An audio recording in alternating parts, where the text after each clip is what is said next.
What's up, guys? I'm Antonio, and welcome back to the Business Download Clean Energy's EV Wrap-Up. This week we'll be talking about doing 360s, getting paid to grocery shop, and sodium being used in other places in the dining room table. Now, before we get started, make sure to hit the like and subscribe button below.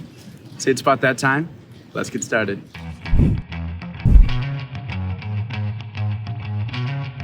Just kicking off this week, we got GM and its electric-focused subsidiary BrightDrop. They announced their new Ultium Charge 360 fleet charging service, and apparently they couldn't come up with a shorter name. The idea is to help make a seamless transition for fleet customers, and they're doing so by creating a spiderweb of various services, features, and resources. Now, among the products and services coming that'll help the progression of the EV transition, the new service will integrate charging networks and will come with a GM vehicle mobile app. Now, I'm not sure what that'll look like yet, but I'm picturing a Pokemon Go for charging ports. The concept is meant to bring more confidence and convenience to the EV driver, which are two words I like to hear. As a part of its overall electrification strategy, GM is working with EVgo to build 700 fast charging stations by the end of 2025, and they got plans to invest $35 billion in EV and AV production development by the same year. That comes out to be more than its gas and diesel investments, so you could say that the tides are changing slowly. Next, we have big national news for EVs in the US. New legislation is working its way through Congress with potential support for major automakers and the endorsement of the administration. The goal? 40% of vehicles sold in the US will be electric by the end of the decade. I don't want to speak for manufacturers, but look at all the progress we made so far. Sounds like a reachable goal to me. Although many companies have promised to electrify their lineups, they haven't promised numbers or percentage goals just yet. But as automakers take the pledge, we're likely to see them with sales and marketing efforts that make EVs more attractive to buyers. I'm thinking increased funding for the US charging infrastructure.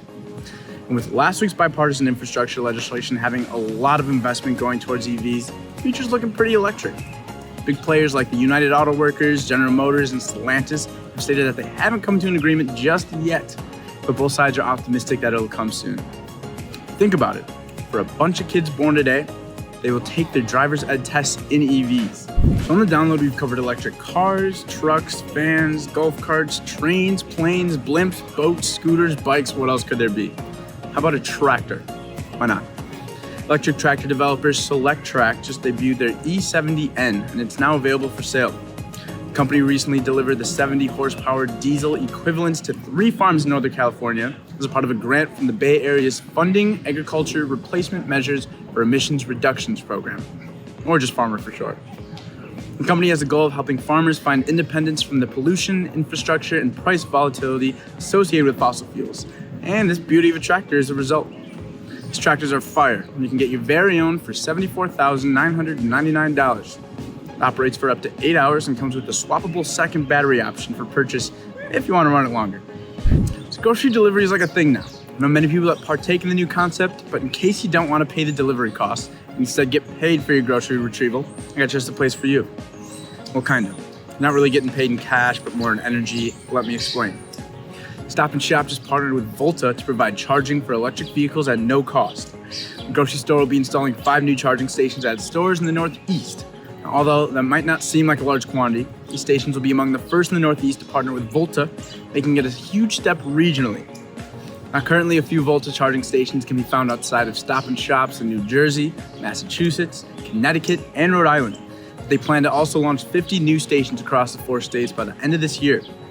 On average, the Volta stations can deliver up to 30 miles of range per hour, and both companies are thrilled to add to the EV infrastructure of America and make things a little better for the environment moving forward. Last but not least, we have the world's biggest battery maker and Tesla battery supplier, Contemporary Imprex Technology. So what'd they do? Last week, the company unveiled a sodium-ion battery, essentially a lower density cell that requires cheaper raw materials than the lithium-ion alternative.